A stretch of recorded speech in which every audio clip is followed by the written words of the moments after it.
आप देख रहे हैं सुदर्शन न्यूज। नमस्कार, सुदर्शन न्यूज देख रहे हैं आप। मैं हूं आपके साथ निम्न सिन्हा और चलिए इस वक्त की खास खबरों पर नजर डालेंगे। और सबसे पहले बात करेंगे दिल्ली से। तो दिल्ली के मॉडल टाउन में एक बड़ा हादसा हुआ है। यहां भरभरा कर 2 मंजिला इमारत गिरी है। जी हां, हादसे में एक की मौत हुई है, 2 लोग घायल बताए जा रहे हैं। तो ये बड़ी खबर आपको दिल्ली से बता रहे हैं, जहां पर आप देख रहे हैं कि बचाव कर्मियों ने 3 लोगों को सुरक्षित निकाला है। घटना सीसीटीवी कैमरे में कैद हो गई है। उत्तर पश्चिमी दिल्ली के मॉडल टाउन इलाके में बीते शनिवार दोपहर बारिश के बीच 2 मंजिला इमारत गिर गई। फायर ब्रिगेड विभाग के मुताबिक घटना महेंद्रू एनक्लेव में हुई है। वहीं सूचना मिलने पर मौके पर पहुंची पुलिस, एनडीआरएफ और आसपास में रहने वाले लोगों की मदद से 3 लोगों को मलबे से निकाला गया है।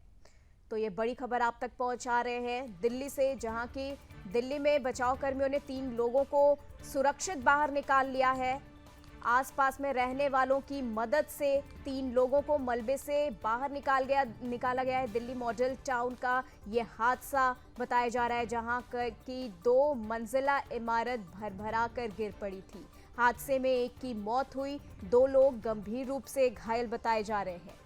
वहीं बचाव कर्मियों ने 3 लोगों को सुरक्षित बाहर निकाला है, मलबे से बाहर निकाला है। एनडीआरएफ की टीम, पुलिस टीम ने आसपास के लोगों की मदद से 3 लोगों को मलबे से बाहर निकाला है। दिल्ली मॉडल टाउन से ये बड़ी खबर आप तक पहुंचा रहे हैं, जहां की भरभरा कर 2 मंजिला इमारत गिर पड़ी। हादसे में एक की मौके पर ही दर्दनाक मौत हुई है और बचाव कर्मियों ने 3 लोगों को सुरक्षित मलबे से बाहर निकाला है। लगातार पुलिस, एनडीआरएफ की टीम वहां पर। तो बता दें आपको कि दिल्ली के मॉडल टाउन से यह खबर है, जहां एक बड़ा हादसा हो गया। अचानक ये हादसा हुआ है और हादसे में एक की मौत हो गई है, 2 लोग घायल बताए जा रहे हैं। दिल्ली मॉडल टाउन का ये हादसा है, जहां 2 मंजिला इमारत भरभरा कर गिर पड़ी, जिसमें एक लोग की मौके पर ही मौत हो गई, एक व्यक्ति की, 2 लोग गंभीर रूप से घायल बताए जा रहे हैं।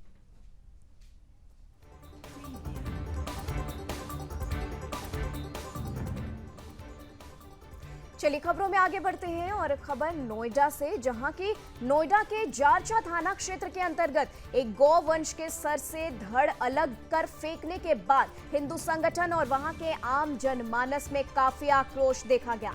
बीती 7 जुलाई को रात्रि में जारचा थाना क्षेत्र के अंतर्गत एक गौवंश का सर धड़ से अलग पाया गया है। इसके बाद वहां के हिंदू संगठन और आम जनमानस में काफी आक्रोश देखने को मिला। उसके अगले ही दिन पूरे बाजार को बंद करवा दिया गया है और थाने पर प्रदर्शन लगातार जारी है। स्थानीय लोगों का कहना है कि सावन के माह में एक गौवंश का सर धड़ से अलग कर फेंकना हमारे आस्था को ठेस पहुंचाना है। यदि प्रशासन ऐसा कुकृत्य करने वाले आरोपियों को जल्द से जल्द सलाखों के पीछे नहीं भेजती है, तो हिंदू संगठन और आम जनमानस एक बड़ा आंदोलन कर सकती है। वहीं पूरे मामले पर एडीसीपी ग्रेटर नोएडा अशोक कुमार का कहना है कि मामले को संज्ञान में लेकर सीसीटीवी खंगाली जा रही है। साथ ही पुलिस ने 2 लोगों को गिरफ्तार किया है। कुछ महत्वपूर्ण तथ्य प्रकाश में आए हैं और जल्द ही घटना का अनावरण भी किया जाएगा। तो लगातार आपको बताएं कि एडीसीपी ने ये तमाम जानकारी दी है अशोक कुमार ने कि घटना का जल्द ही अनावरण किया जाएगा। सीसीटीवी कैमरा जो है वो खंगाली जा रही है। इसी के साथ आपको बता दें, यहां पर ग्रेटर नोएडा से ये मामला सामने आया, जहां की गौ के सिर को धड़ से अलग कर दिया गया और ऐसे में हिंदू संगठन और आसपास के लोग काफी आक्रोश में देखने को मिले हैं।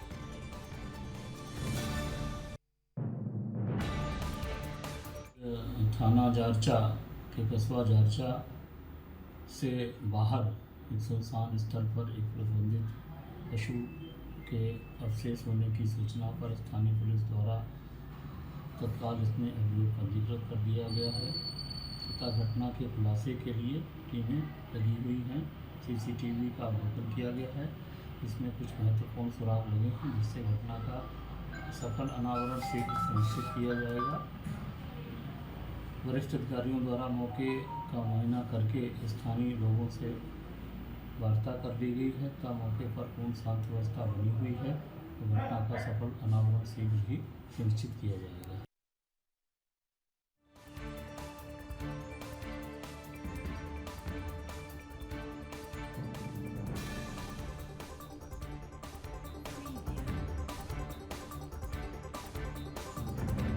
तो चलिए यहाँ से इस खबर पर तमाम जानकारी के लिए हमारे साथ दिल्ली से संवाददाता सृजन शुक्ला जुड़ चुके हैं। सृजन, जानना चाहेंगे कि ये जो मामला है काफी कह सकते हैं हिंदू संगठन को ठेस पहुंचाने वाला मामला सामने आया है, जहां की एक गौ की हत्या कर दी जाती है, वो भी इतनी निर्मम हत्या होती है कि उसके सर को तन से अलग कर दिया जाता है। और यहां पर जानना चाहेंगे कि इस पूरे मामले में क्या अनुमान लगाया जा रहा है, इसके पीछे की वजह क्या बताई जा रही है और कौन ऐसे जिहादी हैं जिनके द्वारा ये कुकृत्य को अंजाम दिया गया है। जी निम्मी, आपको बता दें कि ये मामला 2 से 3 दिन पहले हो गया था और इस मामले में हिंदू संगठन और वहां के आम जनमानस में काफी आक्रोश था। जब से ये मामला सामने आया था, रात में जैसा कि सीसीटीवी कैमरे में कैद हुआ, वो दिख रहा था कि आगे आगे गौवंश जा रही थी, पीछे से एक जिहादी जो कि मुंह पर नकाब मास्क लगाए आगे बढ़ रहा था। और बाद में देखा जाता है उसके एक ही दिन बाद सुबह में जब लोग खेतों के लिए अपने निकले तो वहां पर देखा जाता है कि एक गौवंश की निर्मम हत्या करके उसका सर धड़ से अलग कर दिया जाता है। और सर ही धड़ से नहीं अलग होता है बल्कि उसके साथ उसके पूरे बॉडी का अवशेष जो है निकालकर वहीं पर खाल को फेंक दिया जाता है, जिसके बाद वहां के हिंदू संगठन और आम जनमानस में काफी आक्रोश देखने को मिला था। और साथ ही साथ लोगों ने मार्केट की सारी दुकानें भी बंद करवा दी थी और जारचा थाने पर काफी भारी संख्या में जाकर के वहां पर आंदोलनरत हो गए। उनका मांग था कि जल्द से जल्द जो भी आरोपी हैं, जो भी ये कुकृत्य किए हैं, उनकी जल्द से जल्द गिरफ्तारी हो, नहीं तो एक बड़े आंदोलन को हम मजबूर हो जाएंगे। इसके बाद जारचा थाना के अध्यक्ष जो है उनको सांत्वना देते हुए शांति माहौल कायम कर दिया था। हालांकि इसके पीछे पड़ गए थे, मामले को संज्ञान लेकर जांच पड़ताल की जा रही थी आखिर कौन है। आपको बताते हैं ये कहीं न कहीं केवल गौवंश का मामला नहीं है, ये एक सनातन का मामला है, क्योंकि सावन माह संपन्न होने के कगार पर है, महादेव का समय है और इस समय में सनातन की आस्था के साथ ठेस पहुंचाना ये केवल जिहादियों का ही कार्य हो सकता है। ये मैं इसलिए कह रहा हूं क्योंकि जब प्रशासन एक्टिव हुई, लगातार जांच पड़ताल की थी, इसके बाद जो है इस घटना के 2 से 3 दिन के अंदर एडीसीपी अशोक कुमार ने बताया, उन्होंने गिरफ्तारी कर लिया, 2 जिहादियों की गिरफ्तारी कर लिया, जिसका नाम है अमरान और उवैस करके है। 2 जिहादियों की गिरफ्तारी करने के बाद मुठभेड़ में उनको घायल कर दिया, उसके बाद गिरफ्तारी हुई। उसके बाद जब उनसे पूछताछ की गई तो उन्होंने 2 और आरोपियों के नाम बताया, जिसका नाम सगीर और शहजाद बताया जा रहा है। मामले में इन चारों को हिरासत में लेकर आगे की जांच पड़ताल की जा रही। फिलहाल इनके पास से 2 कारतूस और 4 जिंदा कारतूस और 2 इनके पास से पिस्टल बरामद हुआ था। जी, लेकिन यहाँ पर सृजन जी बड़ा सवाल ये उठ रहा है कि ये जो जिहादी जिस संगठन से है, यहाँ पर गिरफ्तारी 2 लोगों की हुई है, लेकिन इसके पीछे और भी कई जिहादी हैं जो कि इस घटना में कहीं ना कहीं उनका भी हाथ है। और इस तरह की जो घटना लगातार जो सामने आ रही है, गौ को लेकर, गौ तस्कर को लेकर के, गौ हत्या से लेकर के, तो इस पर प्रशासन कैसे रोकथाम लगा रही है, इस पर क्या एक्शन लिया जा रहा है? जी, प्रशासन का कहना है कि जल्द ही हम इनके सारे गिरोह को हम पकड़ लेंगे, क्योंकि उनको गिरफ्तार करके उनसे लगातार सख्ती से पेश आ रही है नोएडा पुलिस और कह रही है जल्द ही पूरे गिरोह का हम खुलासा करेंगे जो इस तरह का कुकृत्य कर रहे हैं। जो लगातार आखिर देखने में आता है कि सावन माह में लगातार, सावन माह जुड़ी है, हमेशा लगातार ये जिहादी लगातार अपने वारदात को अंजाम देते आ रहे हैं और नोएडा पुलिस भी इनके पीछे लगातार हाथ धोकर पड़ी है। हालांकि नोएडा पुलिस ने 3 दिन बाद इनकी गिरफ्तारी भी कर ली और इनसे सख्ती से पूछताछ की जा रही है। जल्द ही पुलिस का कहना है कि जल्द ही इस मामले को और भी हम तक जाकर के इन आरोपियों से पूछताछ करके इनके पूरे गिरोह को हम गिरफ्तार कर लेंगे।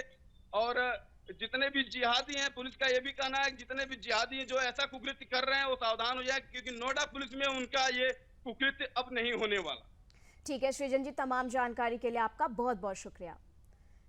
तो चलिए, ग्रेटर नोएडा में लगातार इस तरह के कुकृत्य जो है वो सामने आ रहे हैं, जहां पर एक गौ की हत्या कर दी गई और इस पर हिंदू संगठन के लोग, स्थानीय लोग ने काफी आक्रोश जताया, काफी उन्होंने हंगामा काटा और प्रशासन लगातार इस पर कार्रवाई में जुटी है। खबरों में आगे बढ़ते हैं और बता दें कि मार्केट रेगुलेटर सेबी की प्रमुख माधवी पुरी बुच ने अमेरिकी कंपनी हिंडनबर्ग रिसर्च के लगाए गए आरोपों को खारिज कर दिया है। बता दें कि शनिवार को हिंडनबर्ग ने माधवी और उनके पति धवल बुच पर अडानी ग्रुप से जुड़ी ऑफशोर कंपनी में हिस्सेदारी के आरोप लगाए गए थे। सेबी चेयरपर्सन ने इन आरोपों को निराधार और चरित्र हनन का प्रयास बताया है। वहीं सेबी चेयरपर्सन ने सभी फाइनेंशियल रिकॉर्ड डिक्लेयर करने की इच्छा व्यक्त की है। अपने पति धवल बुच के साथ एक जॉइंट स्टेटमेंट में उन्होंने कहा कि उनका जीवन और फाइनेंसेस एक खुली किताब है। बता दें कि पिछले साल अडानी ग्रुप पर वित्तीय अनियमितता के आरोप लगाकर हिंडनबर्ग रिसर्च चर्चा में आई थी और बता दें कि ब्लोअर दस्तावेजों के आधार पर हिंडनबर्ग ने दावा किया है कि बुच और उनके पति की मॉरिशस की offshore company global dynamic opportunity fund में हिस्सेदारी है। वहीं हिंडनबर्ग ने आरोप ये भी लगाया है कि ग्लोबल डायनामिक अपॉर्चुनिटी फंड में कथित तौर पर अडानी ग्रुप के चेयरमैन गौतम अडानी के भाई विनोद अडानी ने अरबों डॉलर निवेश किए हैं। इस पैसे का इस्तेमाल अडानी ग्रुप के शेयरों के दामों में तेजी लाने के लिए किया गया था।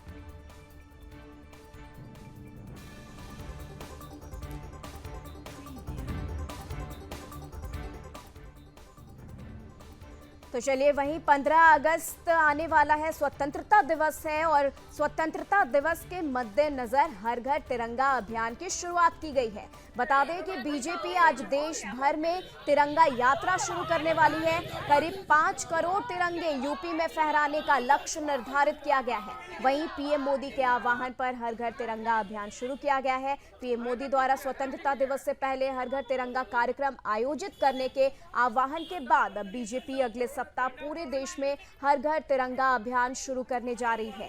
28 जुलाई को अपने मासिक मन की बात रेडियो प्रसारण में मोदी ने हर घर तिरंगा अभियान के बारे में बात की और लोगों से राष्ट्रीय ध्वज के साथ सेल्फी लेकर वेबसाइट पर अपलोड करने का आग्रह भी किया। मोदी सरकार के हर घर तिरंगा अभियान को सफल बनाने के लिए उत्तर प्रदेश की योगी आदित्यनाथ सरकार पूरी तरह से प्रतिबद्ध नजर आ रही है। 15 अगस्त से पहले बीजेपी युवा मोर्चा इस अभियान को जन आंदोलन के रूप में आगे बढ़ा रही है। आगामी 10 सीटों पर होने वाले उपचुनाव के मद्देनजर बीजेपी इस हर घर तिरंगा अभियान को और व्यापक बनाने की योजना बना रही है। बता दें कि भारतीय जनता पार्टी ने इसे अब तक का सबसे बड़ा अभियान बनाने के लिए बूथ स्तर के कार्यकर्ताओं को भी सक्रिय किया है।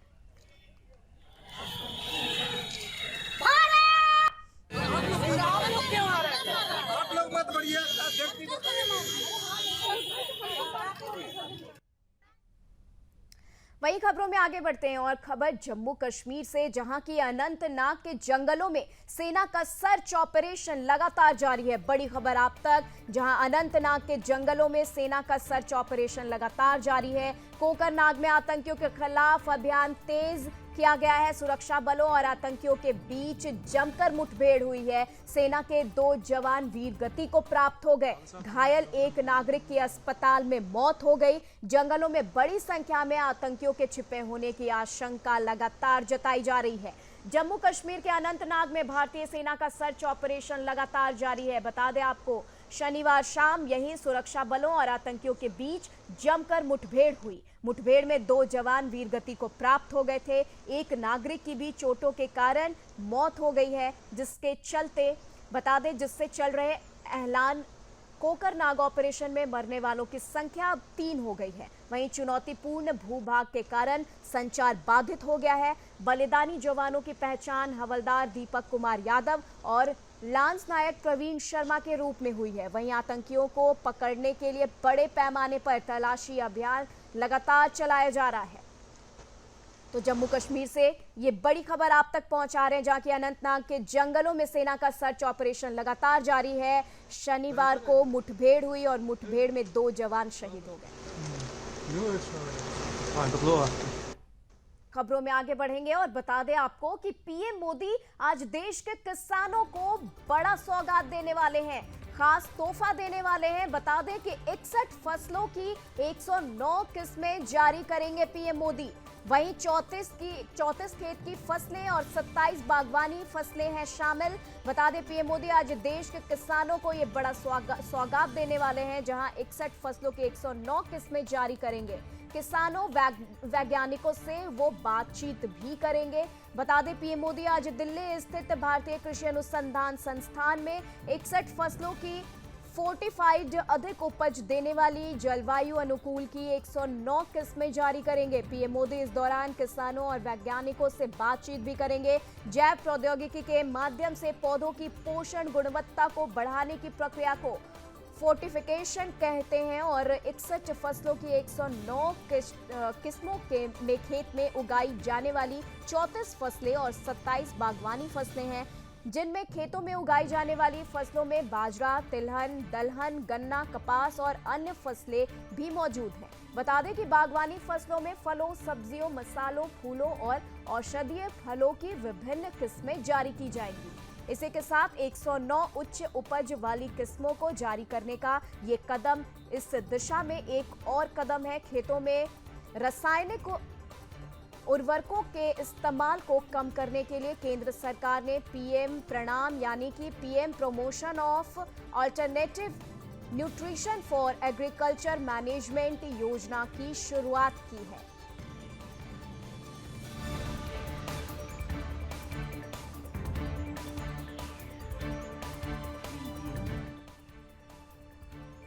तो चलिए अगली खबर की ओर बढ़ेंगे और बता दें कि बिहार में सिपाही के 21,000 से अधिक पदों के लिए लिखित परीक्षा के दूसरे चरण की परीक्षा आज होनी है। बता दें 6 चरणों में आयोजित होने वाली परीक्षा के अंतिम चरण की परीक्षा 28 अगस्त को होगी। इसके लिए राज्य के सभी जिला मुख्यालय में 545 केंद्र बनाए गए हैं। परीक्षा में 17,87,720 अभ्यर्थी भी शामिल होंगे। प्रत्येक चरण में 2.5 से 3 लाख परीक्षार्थी शामिल होंगे। पिछली बार आयोजित की गई लिखित परीक्षा का प्रश्न पत्र लीक हो गया था। इसके मद्देनजर सुरक्षा के सभी मानकों पर खास तौर से नजर रखी जा रही है। चयन आयोग के अलावा आर्थिक अपराध इकाई की टीम भी निरंतर निगरानी बनाए हुए है।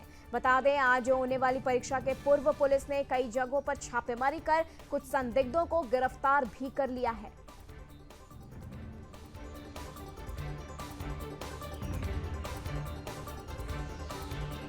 तो बता दें आपको पटना बिहार से ये खबर, जहां की परीक्षा को लेकर प्रशासन जो है वो अलर्ट हो गई है। 545 परीक्षा केंद्र पर ये परीक्षा आयोजित की जाएगी। 6 चरणों में सिपाही भर्ती परीक्षा को आयोजित किया गया है।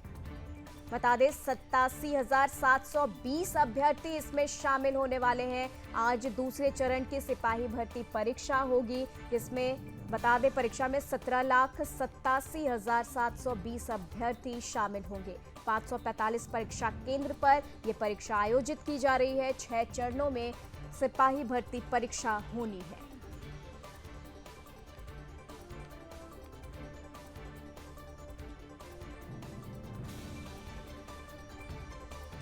चलिए खबरों में आगे बढ़ते हैं और बताएं कि बिहार सहित प्रदेश के कई जिलों में झमाझम बारिश से मौसम रोमानी हो गया है। इसके साथ ही कई जगहों पर बारिश आफत भी बन चुकी है। नदियों का जो जल स्तर है बढ़ने से लोग बाढ़ की आहट से सहमे हुए दिख रहे हैं। वहीं मौसम विभाग के अनुसार पूरे राज्य में मानसून और अधिक सक्रिय हो गया है। ये सोमवार तक बना रहेगा। साथ ही मौसम विभाग ने बिजली गिरने को लेकर अलर्ट भी जारी कर दिया है। बिहार के कुछ जिलों में येलो अलर्ट जारी किया गया है। तो पटना समेत पूर्णिया, रोहतास, कैमूर, औरंगाबाद, किशनगंज, अररिया और जमुई में भारी बारिश की चेतावनी जारी की गई है और बक्सर में भारी बारिश के साथ साथ वज्रपात की भी चेतावनी दी गई है। उत्तर बिहार में भी कई जिलों में हल्की या मध्यम स्तर की बारिश होने की संभावना जताई गई है।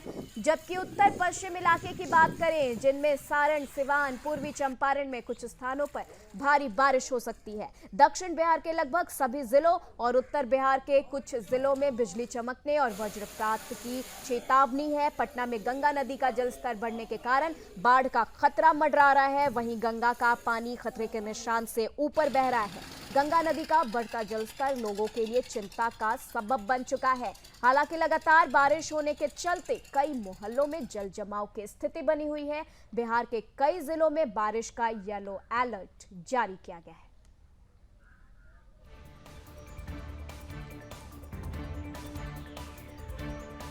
तो बता दें आपको पटना बिहार से खबर, जहां की बारिश से मौसम सुहावना हुआ है, लेकिन वहीं गंगा का जलस्तर काफी बढ़ा हुआ है। काफी उफान पर, खतरे के निशान से ऊपर बह रही है गंगा नदी, जिसको लेकर आसपास के इलाकों को अलर्ट किया गया है। बाढ़ की संभावना जताई जा रही है और मौसम विभाग ने भी येलो अलर्ट पूरे बिहार में जारी कर दिया है।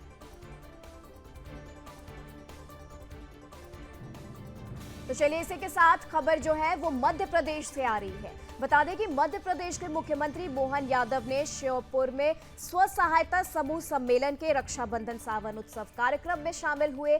इस दौरान सीएम मोहन यादव ने कहा कि हमारे लिए बहुत सौभाग्य की बात है कि सावन के समय राखी बांधने के लिए बहनें इतनी दूर दूर से आई हैं। सामूहिकता के साथ जो त्योहार मनाए जाते हैं उनका आनंद अलग होता है। आज यहां लाडली बहना योजना के 1250 रुपए के अतिरिक्त 250 रुपए बहनों के खाते में यहीं से दिए गए हैं। तो बता दें आपको श्योपुर से खबर, जहां की श्योपुर में रक्षाबंधन सावन उत्सव का आयोजन किया गया। कार्यक्रम में सीएम मोहन यादव इसमें शामिल हुए और उन्होंने कहा कि हमारे लिए बहुत सौभाग्य की बात है, राखी बांधने के लिए बहनें इतनी दूर दूर से आई हैं। वहीं उन्होंने लाडली बहनों के खातों में रकम भी ट्रांसफर किए हैं। बता दें आपको कि 1250 रुपए के अतिरिक्त 250 रुपए बहनों के खातों में यहीं से दिए गए हैं।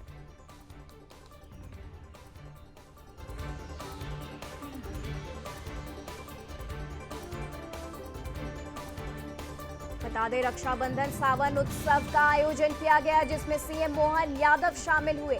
लाडली बहनों ने सीएम मोहन यादव को राखी बांधी है।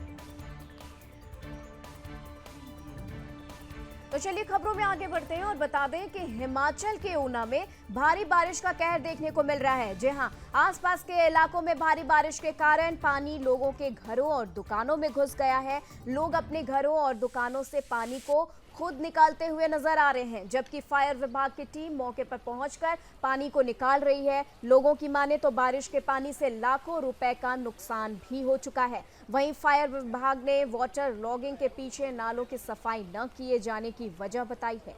तो बता दें ये बड़ी खबर आपको, जहां की आप देख सकते हैं ऊना हिमाचल प्रदेश से ये खबर है, जहां की हिमाचल प्रदेश में भारी बारिश का कहर तो है ही, पानी लोगों के दुकान और घरों में घुस गया है। लोग अपने हाथ से पानी निकालते बाहर नजर आ रहे हैं, घरों से पानी निकालते नजर आ रहे हैं। पानी भरने से लाखों रुपए का नुकसान हो गया है। वहीं नालों की साफ सफाई न होने के कारण ये जल भराव की स्थिति बनी है, ऐसी वजह बताई जा रही है।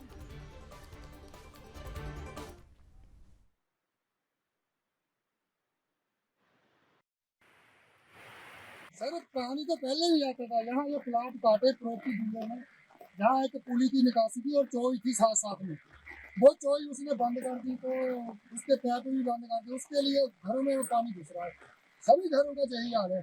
ये प्रॉपर्टी डीलर ने जब के प्लाट करते हुए सर, और उन्होंने पुली थी जो सरकारी, जो PWD ने पुली बनाई थी, पैप जो रखे थे PWD ने, उन्होंने कोई PWD को बताया कि हम पुली बंद कर रहे हैं, सिर्फ अपनी मर्जी से पुली बंद कर दी। ये गंदी प्रोजेक्ट आर्मी हॉस्पिटल के पास है, इसको रामपुर बेला कहते हैं सर। तो सर देख लो आपका पानी सर कम हो गया। पहले तो हमारे पानी इतना था, आपने देखा ऊपर हिमाचल में रामपुर में कितने घरों की तबाही होगी, पूरे परिवार सर पानी में बह गए। तो सर अगर मेरी गवर्नमेंट से यही हाथ जोड़ के बेनती है, अगर यहाँ का भी कोई हल नहीं किया गया, तो जैसे रामपुर का बुरा हाल हुआ, पूरे परिवार रह गए, तो जैसे ऊना में भी रह जाएंगे। सब कुछ गवर्नमेंट के सामने है, देख लो कितना पानी है।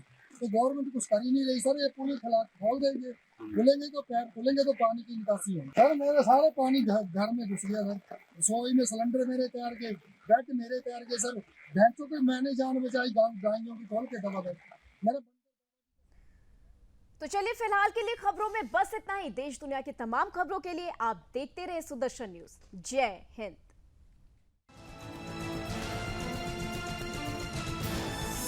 आप देख रहे हैं सुदर्शन न्यूज।